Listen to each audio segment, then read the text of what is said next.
ポート下北沢です。本店は学芸大学にありまして、下北沢店はちょうど10年になるんですけど、ダンススタジオとレコードとアパレルといった感じですかね。うちの代表がキーボード弾いたりとか、ジャズ大学で専攻していったということで、ジャズのアドリブ的な部分と、スポーツもみんな大好きでやっていて、アドリブの感じが似ているんで、それを掛け合わせてジャジースポートっていう名前にしたと聞いております。小学校6年ぐらいからフェンダーのギター買ってもらってギター始めて、で中学からずっとバンドやってたんですけど、高校入ってダンスブームがあって、そのダンスと DJ にすごい影響を受けて、でちょっとこれダンスやろうってなって、ダンスから入った感じですね。もう楽器いらない方が楽かなみたいな感じになっちゃって、でもそのダンスやるにあたって音が必要なんで、もちろんラジカセとかでやってたんですけど、ターンテーブル買ってレコードも買っていかないとなっていう感じですかね。その時はもうクリス・クロスとかヘビーディハウス・オブ・ペンみたいなとか面出しで買ってたんで、 DMR の地下にあった頃とか、あとマンハッタン3とかですかね、買いに行ってたのがよく。ファラオ・サンダースですかね。やっぱりダンスの方でイギリスの方に何回も行ってて、そこで出会ったって感じですかね。ライブ版の「You've Got the Freedom」のそのアンセム的な曲なんですけど、UK ジャズのそれまではもうずっとヒップホップのダンスしてたんで、ブートとかジャケがないインストモノばっか買ってたんで、ここからヒップホップハウスって流れてって、そのイギリスのクラブカルチャーがあるんですけど、そこがそういうジャンルの音楽で踊ってカルチャーだったんで、日本にまだそういうのが全然入ってきてなかったんで衝撃受けちゃって、音楽も一緒に持って帰らないとっていう感じですかね。僕のダンスグループがあって、一人のメンバーがいろんなアーティストさんのバックツアーをやってまして、その彼が岩手に行った時に、その代表の小林がまだ岩手のクラブで働いていて DJ をしてて、でそこでビジーガレスピーかなんかの曲をポートのイベントにかけて、そういうダンスをしてたから反応して声をかけたらしくて、東京戻ってきて、彼が泉に紹介したい人いるんだよねって言われて、代表と初めましてっていうとこから始まって、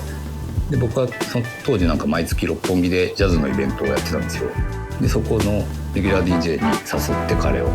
遊ぶようになって、バンドも一緒にやったりとか、その彼がファイルレコードに行ったんですけど、当時辞めてジャズスポットを作るって話になって、で僕なりにい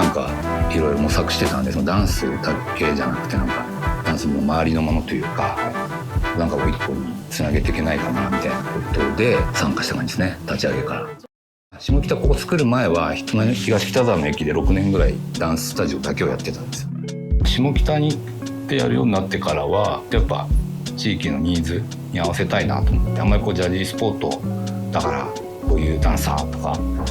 人が教えてるみたいなのをあんまり意識してなくて、お客さんがこういうの習いたいんですよねって言ってくれた方がいいなと思って、常にそういうのは聞くようにして、そういうクラスを入れるようにはしてますね。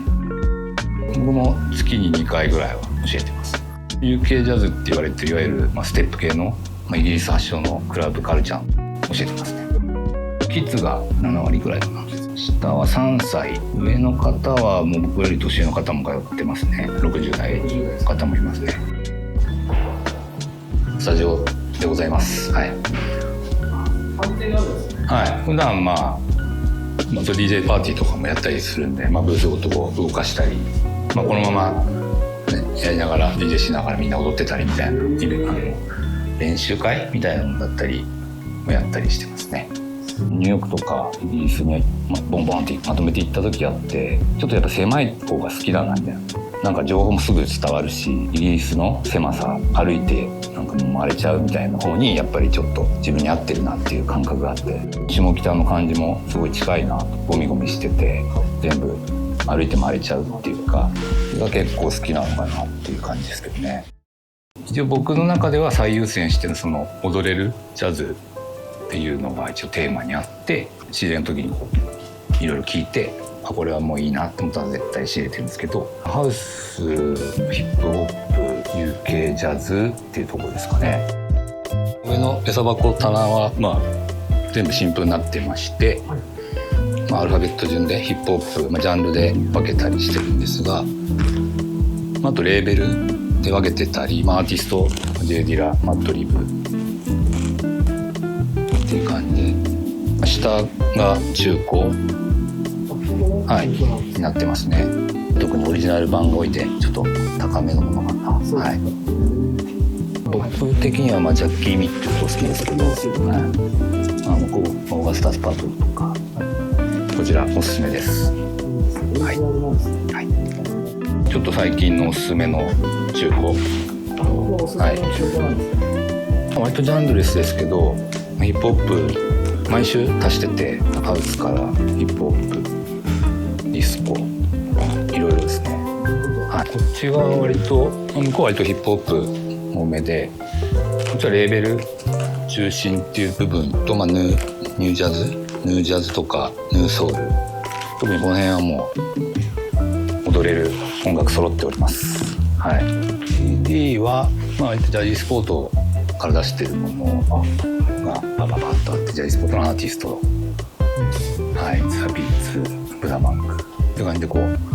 セクションを分けてまして、あとミックスモノミックス CD があって、ちょっと輸入の CD も入れつつ、こ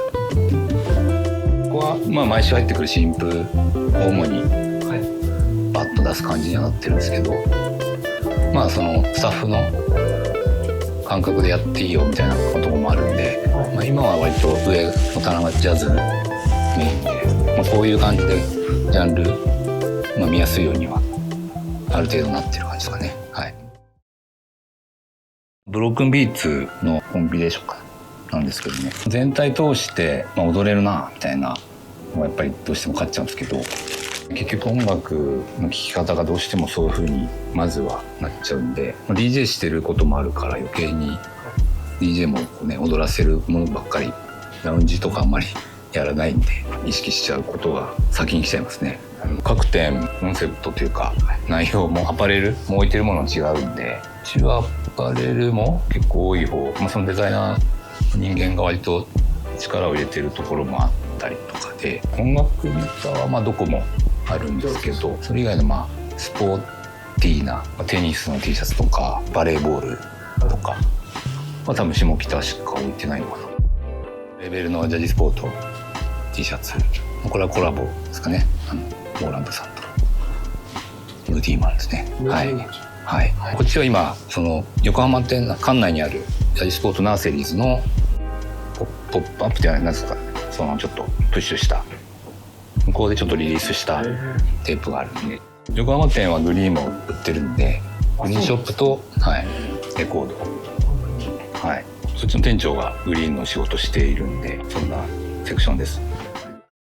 一気にもう外国人のお客さんにシフトした感じはありますけどね。レコード高くなってきたっていうのもありますけど、ほぼ9割ぐらいですかね、もう今は。もちろんジャジースポート知って来てくれてる方もいますし、シティポップみたいなのあんまり置いてないんですけど、もちろん日本人の